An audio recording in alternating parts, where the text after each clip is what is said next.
Ново издание на вестите на програмата на телевизија КТВ. Добро вечер, почитувани гледачи. Возило на здравствен дом Кавадарци удрило моторциклист на улицата Шишка во Кавадарци.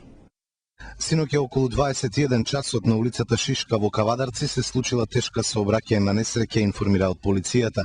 Се судриле патничко моторно возило марка Сеат Ибица во собственост на здравствениот дом од Кавадарци, со кое управувал 45 годишниот Л.Ј.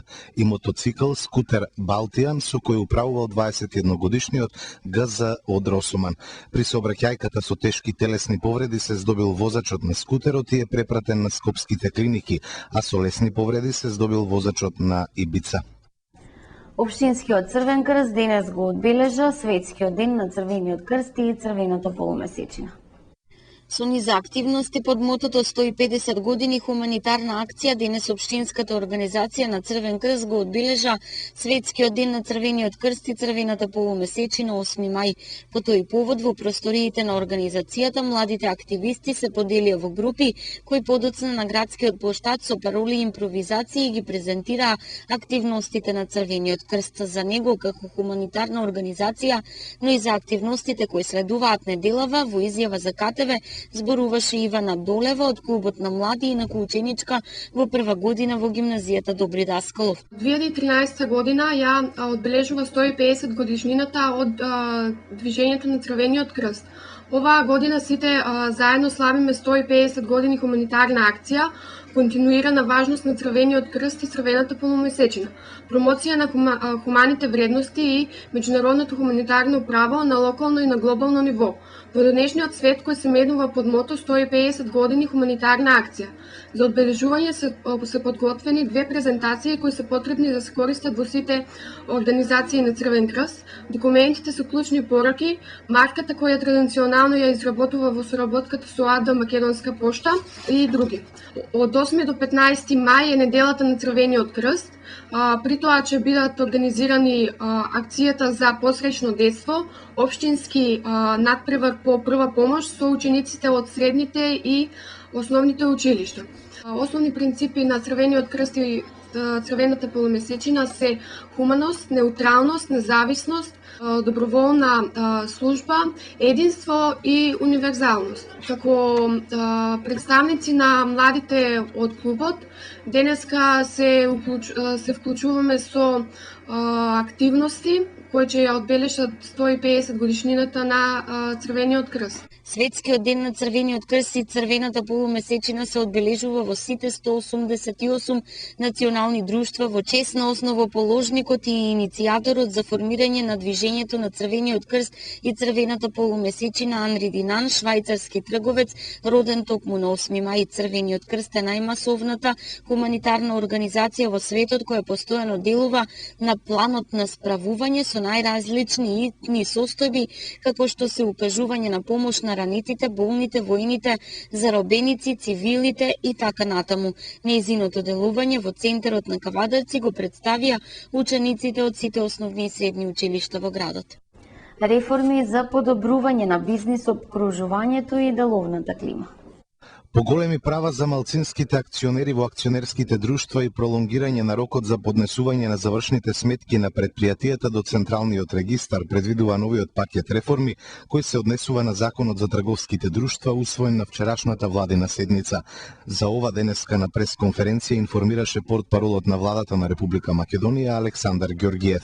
Имено со новите измени поголеми права добиваат акционерите или група на акционери кои што поседуваат најмалку 10% од вкупната главница на акционерското друштво. Така како што информираше портпаролот врз основа на постоење сомневање за можни нерегуларности во водење на трговските книги и активностите на трговското друштво, односно дека трговското друштво постапува спротивно на одредбите од Законот за трговски друштва, имаат право да бараат од органот на управување да свика собрание на трговското друштво, на кој ќе се назначи овластен ревизор кој ќе изврши увид, ревизија, проверка, уверување или поврзани услуги во делокругот на активностите активностите на трговското друштво, за кое во барањето е изразено сомневање за постоење на можни нерегуларности. Доколку по поднесувањето на барањето на малцинските акционери собранието на акционери не свика во рок од 8 дена или пак собранието на акционери се свика, но одбие да номинира овластен ревизор или пак собранието на акционери во рок од 60 дена од поднесувањето на барањето не донесе одлука за назначување на овластен ревизор, тогаш малцинските акционери кои поседуваат најмалку 10% од акциите од основната главница на друштвото можат да бараат од надлежен суд да донесе одлука за назначување на овластен ревизор. Рокот во кој што малцинските акционери може да побараат назначување на ревизор е 1 година од настанувањето на нерегуларната дејност или акт. При тоа, како што посочи портпаролот, судот ќе води сметка ревизорот да не е во директни односи со акционерското друштво, да не бил претходно назначен како ревизор во истото акционерско друштво или пак да не постои било каков друг конфликт на интереси. Трошоците за ревизорската постапка ги поднесуваат малцинските акционери, но доколку се утврдат нерегуларностите, тогаш трошоците паѓаат на товар на самото акционерско друштво.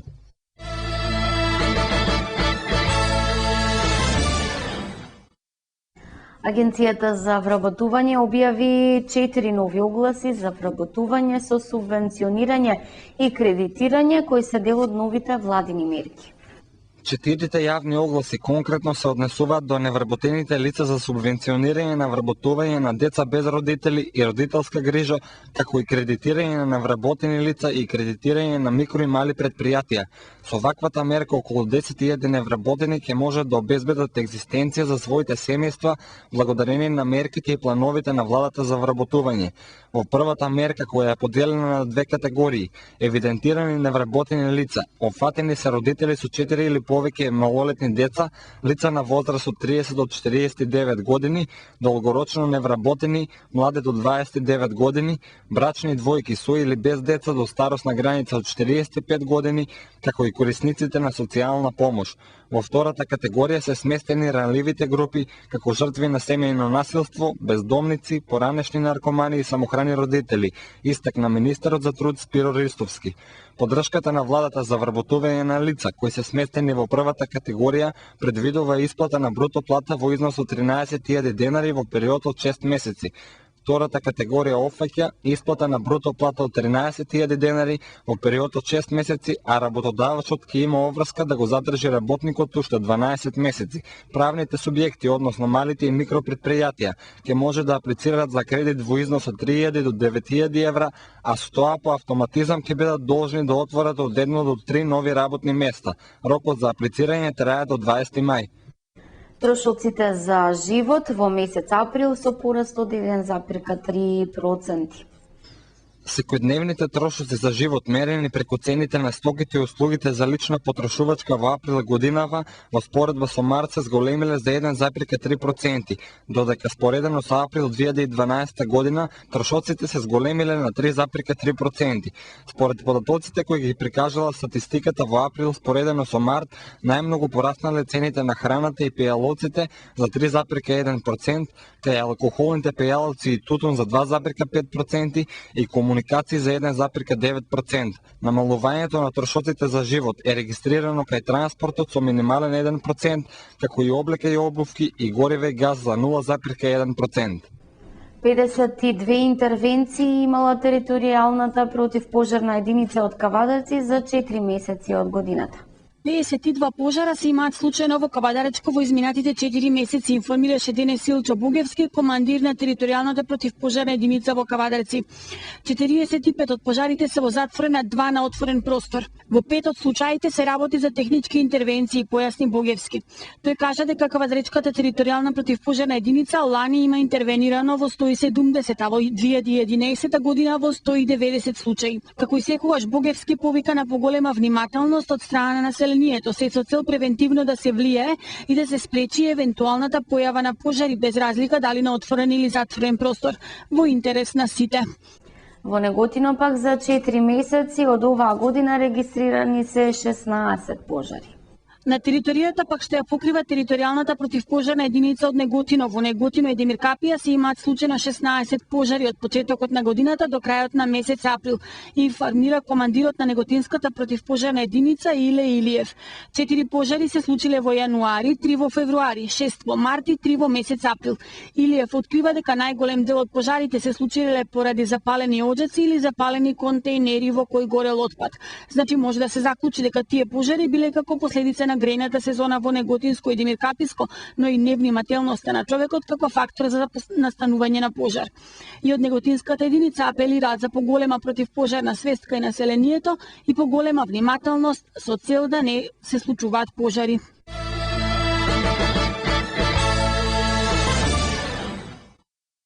Поставени се нови реквизити за најмладите на 2 локации во Росоман. Градоначалникот Стојан Челазов најавува нови реквизити и за Сирково, Манастирец и Трстеник. За младите од општина Росоман поставени се нови реквизити во паркчето на улица Пере Тошев и во ново изградениот парк во дворот на старото училиште. Реквизитите се поставени денеса ги обезбеди локалната самоуправа со средства од општинскиот буџет наменети за оваа потреба.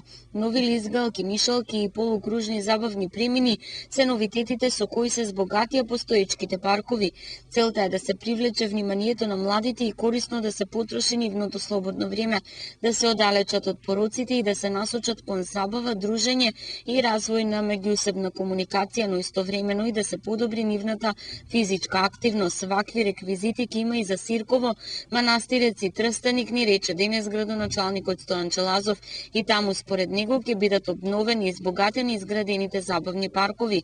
Целиот потек е за поздравување, но граѓаните и младите се тие кои би требало да се погрижат сето ова да потрае, бидејќи најмладите се нашата иднина, а истата им е сигурна и безбедна кога се далеко од улиците.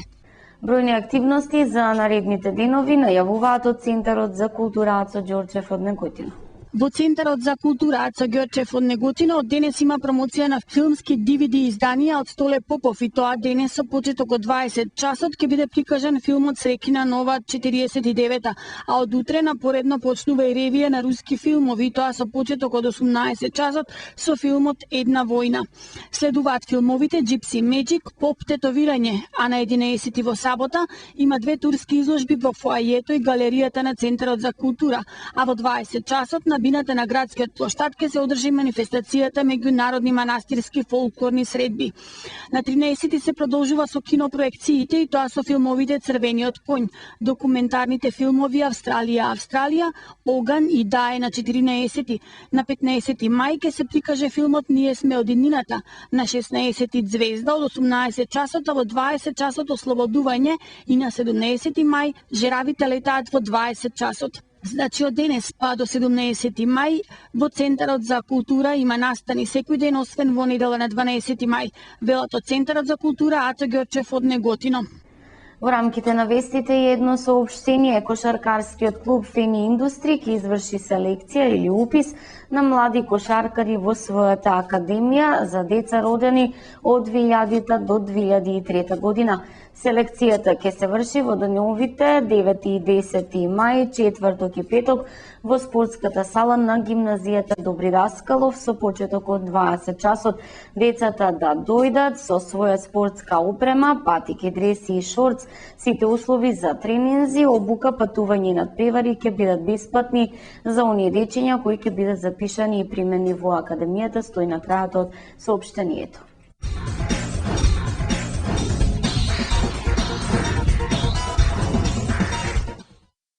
Следуваат и останатите содржини од спортот. На плагажот на црвените ѓаволи Вејн Руни постои можност во летниот период да направи трансфер во редовите на Бајерн Мюнхен. Баварскиот клуб од наредната сезона носи нови засилувања и освен Пеп Гвардиола, кој ќе добие ангажман за водство на тимот, ќе бидат донесени Марио Геце од лудиот ривал Брусија Дортмунд.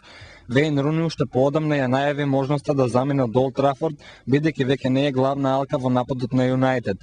Според првичните информации на медиумите, Бајерн Мюнхен за ангажман на англичанецот е подготвен да плати 35 милиони евра.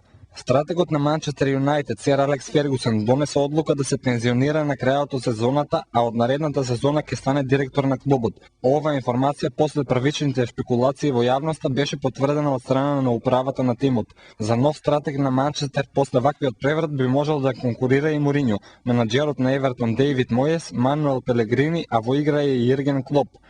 Инаку пред 2 недели Фергусон ја освои 20-та шампионска титула со Юнайтед. Фергусон стана менаџер на црвените ѓаволи во далечната 1986 година, а првиот трофеј го освои во 1990 година во ФА купот, каде започна успесите на овој тим.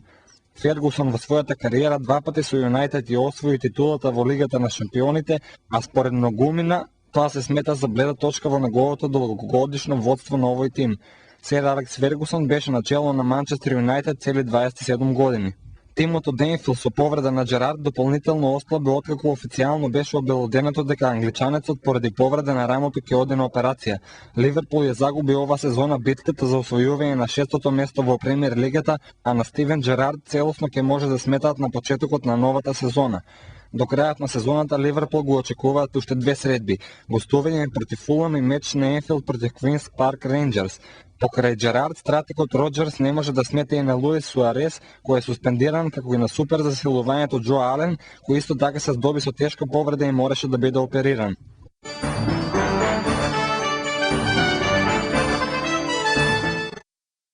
Времето утре променливо облачно со услови за обилни врнежи од дожд, температурата ќе се движи од 9 до 24 степени. Гледавте вести, ви благодарам за вниманието и ви посакувам пријатна вечер со нашата програма.